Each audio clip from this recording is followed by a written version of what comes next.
Hi, this is Logan, Dr. Tom's podcast producer.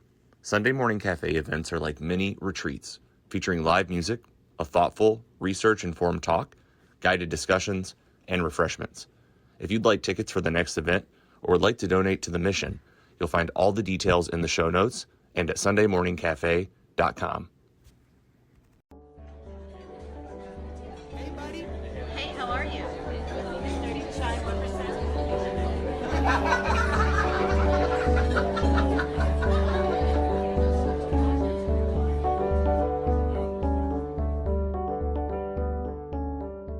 Living in Memory of the Mountaintops, read by me, Dr. Tom Wagner, the author.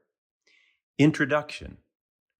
From that blurry territory where my conscious and unconscious fasten together, every so often I'll get this welcome little reoccurring wakeful dream. Out of nowhere, I'll catch myself imagining that I'm living through the last few days of my life. Now, I know how dark that sounds, but somehow, some way, it doesn't feel dark at all to me. Really just the opposite. When it happens, all the things that just a minute ago seemed ordinary take on the shine of sunset colors. It's like suddenly the geode gets busted open and the crystalline quartz hidden on the inside of things shows up on the outside. In those moments, I'll catch myself thinking, that old pain in my leg, I wonder if I'm going to miss that. I'll find myself appreciating how I earned that pain through all that gorgeous running and biking through all those years. I'll notice the way that the morning sun splashes through the window, and I'll think, somebody really ought to take a picture of that and frame it. I regard these moments like my own personal version of Thornton Wilder's play Our Town, except stripped of the sadness and set to a warm, swelling soundtrack that makes gratitude tears well up in my eyes. Makes me think of the recording for that. It'd probably be Gabriel's Oboe, that song that Enrico Morricone wrote, played by Yo-Yo Ma. For the kind of moments that I'm describing, for a moment or two, it's like I'm granted an intuition into the preciousness of this life of mine. Maybe an intuition into the preciousness of all life. So what I just explained is what happened to me 2 Sundays ago.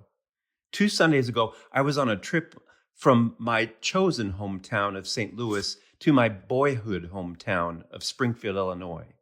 Now, I've always thought of that 100-mile stretch of I-55 as flyover territory, a thing to be gotten through as quickly as possible, a kind of disposable scenery. For 40 years, I've made use of whatever distracting technology was on offer. Blues harmonica, AM sports radio, FM music radio, clunky 8-tracks, cassette tapes, pirated and mixed, of course. For a blink of an eye, there were those CDs, and finally, right now, there's podcasts. Well, a funny thing happened on my way to visit Mom 2 Sundays ago. I heeded a call to turn all that sound off, and that's when reality shifted. It was just over the Macoupin County line at mile marker 39. All of a sudden, that flatness seemed like a long-lost friend. In the twinkling of an eye, my eyes now beheld the same landscape as expansive, not boring. I noticed how a winter's blue sky stretched 360 degrees all around me, from horizon to horizon to horizon to horizon. The unobstructed view of the land sprawled out under all that indigo revealed centuries of stories. I imagined the long ago prairie grass honeycombed by pathways worn underfoot by tribal traders and travelers, as well as the deer that sustained them. Over here to the west was a large 2-story farmhouse set in the middle of mature red oaks and white pines. I imagined generations of families toiling not only for their own bread, but the bread of a whole nation inside that house. Not far from there, dilapidated buildings and rusted machinery revealed a tale of possible foreclosures and the passing away of a family's legacy. While over here to the east, metallic grain silos gleamed in the morning sun. Those silos took me back. Took me back to Mr. Ludwig's feed silo, a half-mile's pedal down a sticky summer's road from my childhood home. A waterfall of appreciation started flowing for the way that the outdoors always seemed to heal my boy's soul, washing away the stains of the painful stuff that tended to happen indoors at night. Chapter 1, A Miracle at Mom's Memory Care 2 weeks ago. For a 50-mile stretch of road, I was given vision to savor the landscapes of my life the way a child eventually ends up savoring summer on the evening before the new school year begins.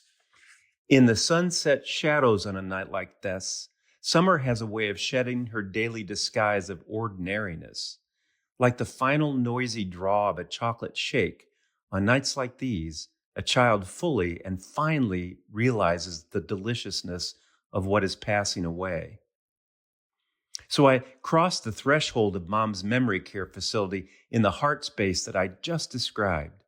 Here in the late winter of her life, she's not busy imagining her last days. She's passing through them. Miraculously, I was given a kind of sunset vision that allowed me to take in the sacredness of what would soon be passing away. Chapter 2, What Happened at Mom's Memory Care the Following Week. My own little personalized Our Town experience took place 2 Sundays ago.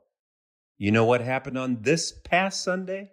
I took the same stretch of highway from St. Louis to Springfield. Just like the previous week, I turned off the sound system to my car. I visited my mom just like the week before. I followed essentially the same recipe. So, what do you suppose happened? Remember how I said the week before the geode of reality was busted open and the crystalline quartz hidden on the inside of things shown on the outside? Well, this week, the skin of that geode grew back. The landscape that just the week before appeared expansive and shot through with ancient old stories and layers of meaning, somehow it appeared decidedly more two-dimensional. Now, I understand that a Jeremiad is another word for a complaint. It got its name from the prophet Jeremiah, who was an expert at complaining. One of his best was when he complained about the human heart. He described the human heart as fickle and unknowable. I wonder if he wrote that just after he experienced 2 Sundays in a row like mine. His little verse hit the nail on the head for me. In one moment, we can be standing in awe before a sacred landscape. The next moment, we can look right through it, distracted by a stray thought, feeling, or even a digestive enzyme. Time and again, I learned that it's impossible to hold on to a mountaintop experience. It's as impossible to hold on to that as it is to hold on to the infatuation phase of a relationship. Chapter 3, A Takeaway from an Old Folks' Home. So, what's a spiritual wayfarer to do with the common experience of the human heart's inability to pitch a tent and hold on to the mountaintop experience? In the last 2 weeks, I've been able to pull up a front row seat to watch a repeating one-act play that hits the nail of this question on the head.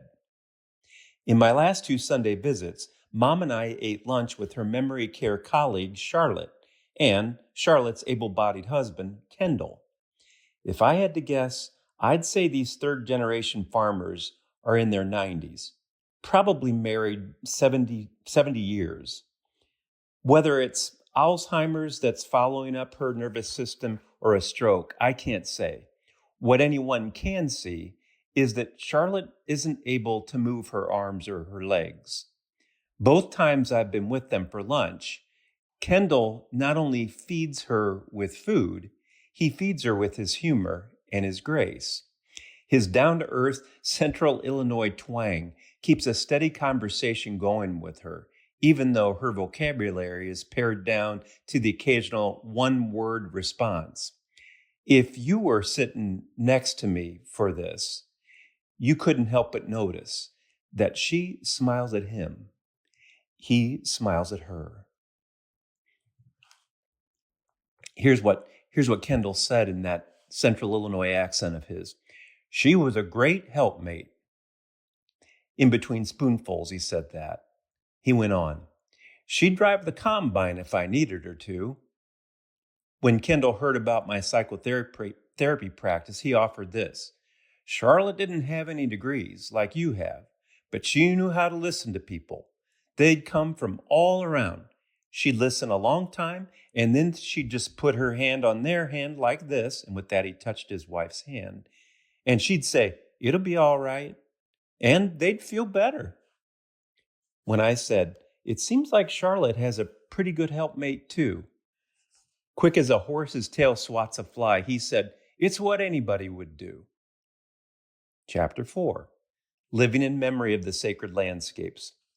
The dimples of Charlotte's smile, even yet, reveal something of what's on the inside.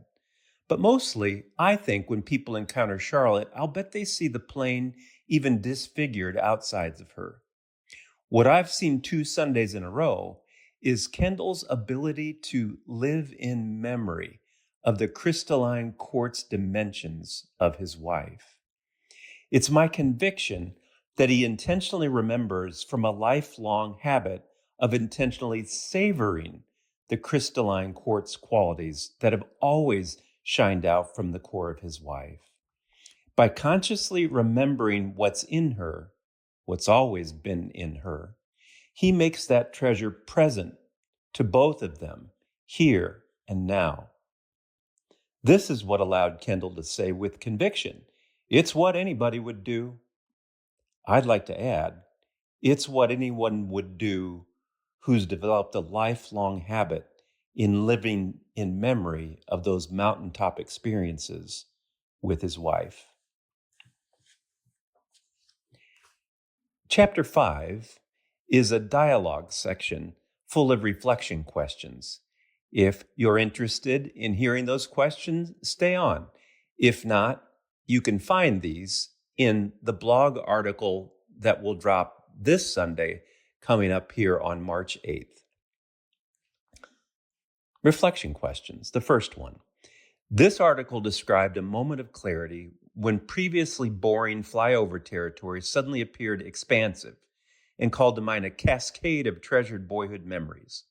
Allow your unconscious mind, or your soul if you prefer, to surface past moments that contain a certain amount of awe, experiences that moved you in a good way. With eyes closed, step back into the scenery of those moments. Pay close attention to the interior feel of those experiences.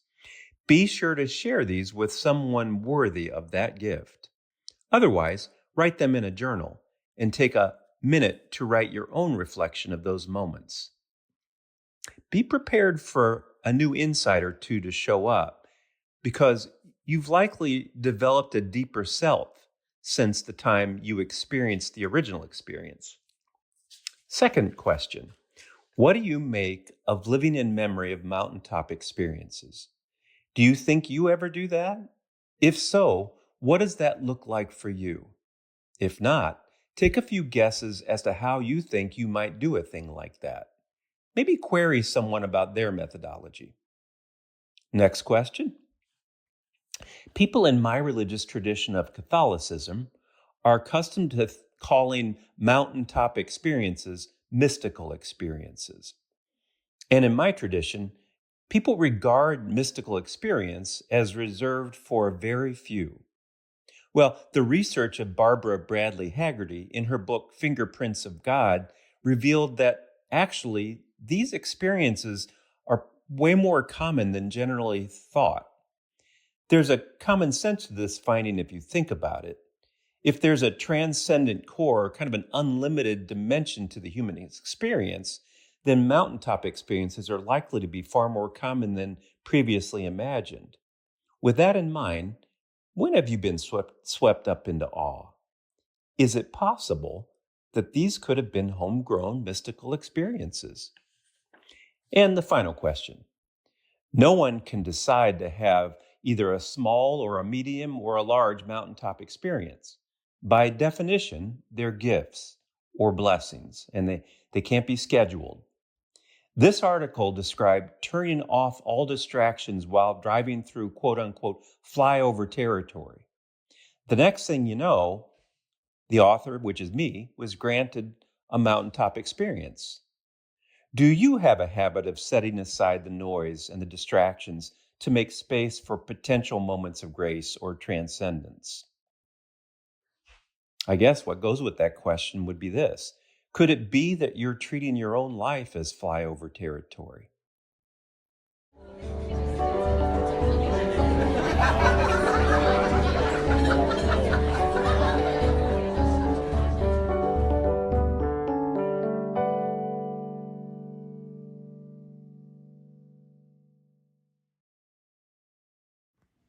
Dr. Tom's producer, Logan, here again with a quick note.